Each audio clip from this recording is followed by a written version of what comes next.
ઋગ્વેદનો એક પાર્ટ છે. ઋગ્વેદના જે આરણ્યકો છે એમાં હું ખંડ ભૂલી જાઉં, માફ કરજો, ઘણા સમય પહેલા જોયેલું હોય. એમાંના બીજો કે ત્રીજો આરણ્યક કે જે હોય તે એમાં ક્યાંક મારી ચૂક હો શકતી है. ઋગ્વેદમાં એના 2-3 અધ્યાયમાં આ વાત પડી છે. ઈતરા નામની એક સ્ત્રી છે. નામ છે સ્ત્રીનું ઈતરા. ઈતરાનો પતિ બહુ જ ઉત્તમ યાજ્ઞિક છે, બહુ જ મોટા, દેશભરમાં મોટામાં મોટા યજ્ઞનું આચાર્ય પદ એને મળે. ઈતરા નામની પોતાની ધર્મપત્નીથી એને એક દીકરાનો જન્મ થયો. એ દીકરો બહુ સુંદર છે, રૂપાળો છે, મનોહારી છે, તેજસ્વી છે, તંદુરસ્ત છે. પણ છોકરો 5 વર્ષનો થયો, 7 વર્ષનો થયો, 10 વર્ષનો થયો, 15 વર્ષનો થયો, બોલતો જ નથી, સાવ મૂંગો છે. ઋગ્વેદ. બાપને ઈચ્છા હતી કે આ દીકરો મારા જેવો યાજ્ઞિક બને ને પછી મને મદદ કરે અને અમે વધારે ને વધારે યજ્ઞ દ્વારા આ દુનિયાનો ઉદ્ધાર કરીએ. એ બાપની મનોરથ અધૂરો રહ્યો. એટલો સુંદર કે આપણને લાગે કે જો બોલે ને તો આમ દુનિયા સ્તબ્ધ થઈ જાય. તો બોલે મૂંગો સા એક શબ્દ. પરિણામે બાપના તિરસ્કારનો ભોગ બન્યો. ઋષિ એનો તિરસ્કાર કરે, બોલાવે નહીં, આડો ઉતરે તો આમ આડું જોઈ જાય. પરિણામ એ આવ્યું કે દીકરો આવો મળ્યો એટલે એ ઋષિ એની પત્ની ઈતરાને પણ અણગણવા, એને અવગણવા માટે. ઋષિનો મનોરથ હતો કે એવો દીકરો મને મદદ કરે. પરિણામ એ આવ્યું, ઋષિએ બીજા લગ્ન કર્યા, 3 દીકરા થયા અને 3 તેજસ્વી, એવા પ્રજ્ઞાવાન થયા. વેદો 4 જીવાગ્રે કર્યા, ઘનપાઠી થયા અને બાપના કાર્યમાં એવા સુંદર યજ્ઞો કરવા લાગ્યા. હવે બીજું લગ્ન કર્યું, પછી દીકરા થયા. એ દીકરાઓ 15-20 વર્ષના થયા છે ત્યારે બાપને મદદ કરવા માંડ્યા છે. એટલે જે પેલો મૂંગો છોકરો એ લગભગ 40-45 વર્ષનો થઈ ગયો. એમ ન. હવે 3 દીકરા બીજી પત્નીએ પોતાની ઉમ્મીદ પૂરી કરીને, આવા 3 દીકરા હતા જે પોતાના યજ્ઞ કાર્યમાં, જો પોતાનું જે અવતાર કાર્ય હતું ઋષિનું એમાં મદદગાર થયા. એટલે સ્વાભાવિક છે એ 3 દીકરાને જન્મ આપનારી એ નવી જે ઋષિ પત્ની, એના તરફ ઋષિનો વધારે ભાવ જાગ્યો. અને ઋષિનો એક સ્ત્રી તરફ વધારે ભાવ જાગે એટલે માનવ સહજ સ્વભાવ શોખ દાહ શરૂ થયો. ઈતરા સવતી દાહ, શોખની એની વેદના. પણ હવે થાય શું? મારો દીકરો જેવો એમાં ઋષિનો શું દોષ? એક દિવસ ઈતરાએ નિર્ણય કર્યો આપઘાત કરવો. દોડી છે અને એ વખતે દીકરાને ખબર પડી કે મારી માં હવે મરવાની છે અને તે દિવસે એ દોડ્યો એની પાસે. દોડીને નદીમાં જ પડવાની તૈયારી કરે. ઈતરા પકડી લીધી અને પછી મોઢામાંથી જે સંસ્કૃત બોલવા માંડ્યો છોકરો, 40 વર્ષની 45 વર્ષની ઉંમરે, 30 વર્ષે જે બોલાય. અને માને જે બ્રહ્મદેશ, માં અવાક રહી ગઈ કે બેટા તું?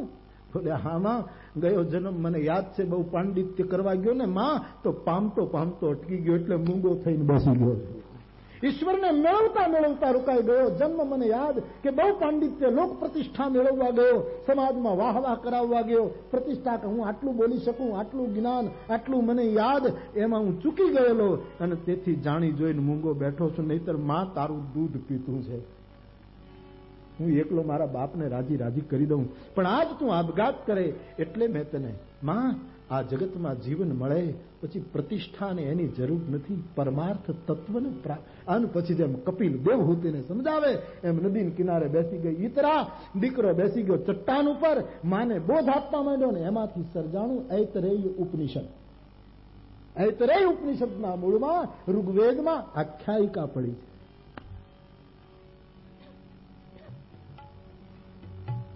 કહેવાનો મારો અર્થ વાત, જ્ઞાનની વ્યાખ્યા આ તે બધું કામમાં આવે છે, મૂળને છેદવામાં તો બહુ મુશ્કેલ.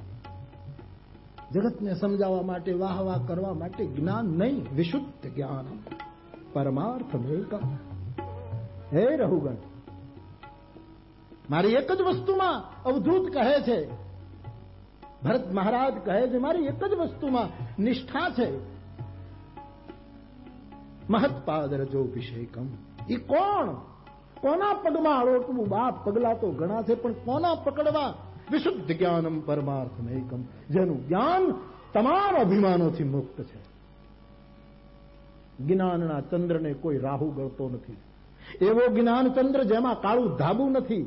એવો જ્ઞાન ચંદ્ર જેને શુક્લ પક્ષ કે કૃષ્ણ પક્ષ લાગુ પડતો નથી. એવો જ્ઞાન ચંદ્ર કે જે બીજાના અજવાળાથી પ્રકાશિત નથી, સ્વયંથી પોતાની પ્રજ્ઞા દ્વારા જે પ્રજ્વલિત છે, એવો જ્ઞાન, વિશુદ્ધ જ્ઞાન.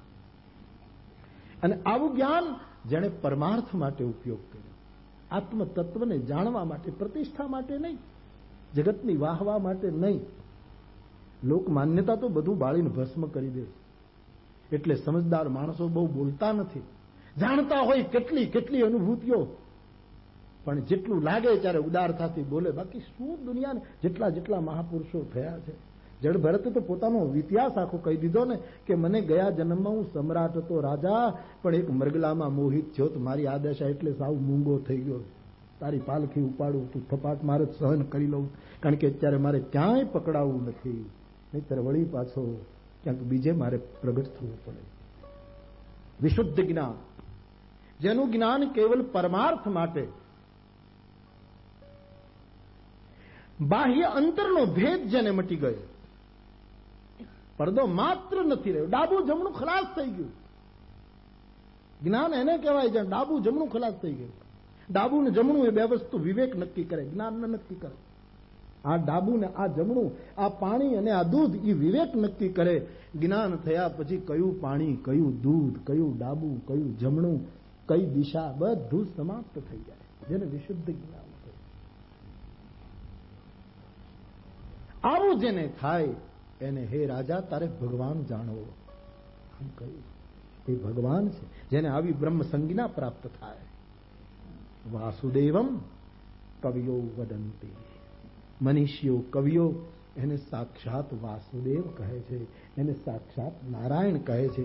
આવું ભાગવતજીમાં છે. પછી આ શ્લોક આવે, રહો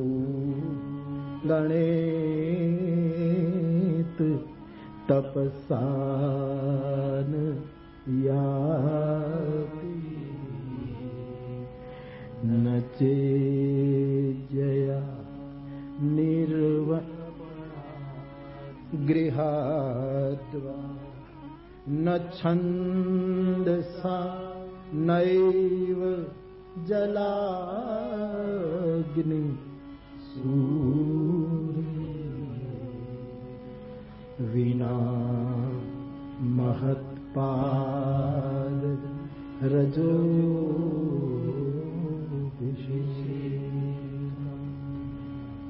વિના મહત્પાદ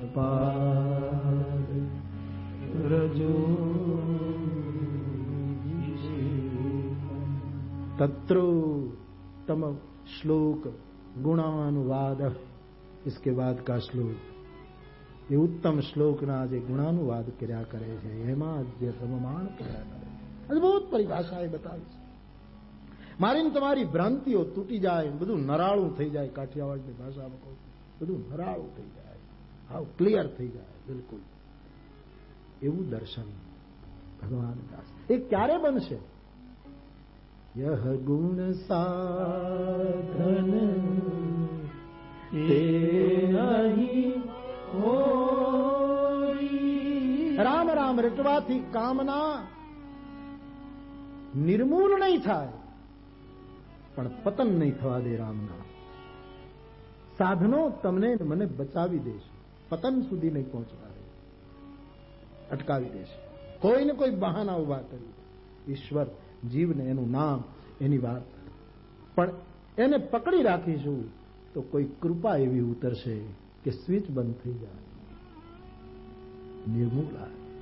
ફૂંકો મારાથી એ ખેડૂત આ કોડિયાના માટીના તેલના માટીના દીવા નથી કે ઓલાઈ જાય. આ તો ઇલેક્ટ્રિસિટી છે. કામના કોઈ સામાન્ય ઉર્જા નથી. એને ફૂંકો મારા વાતો થાય બધી, બાકી ફૂંકો મારાથી ક્યાં ઓલવું? કોઈ સમર્થનો આશ્રય જ ઓલવી શકે. यह गुण साधन ते नहीं होई यह गुण साधन ये नहीं होई तुम्हारी कृपा पाव कोई तुम्हारी कृपा पाव कोई यह गुण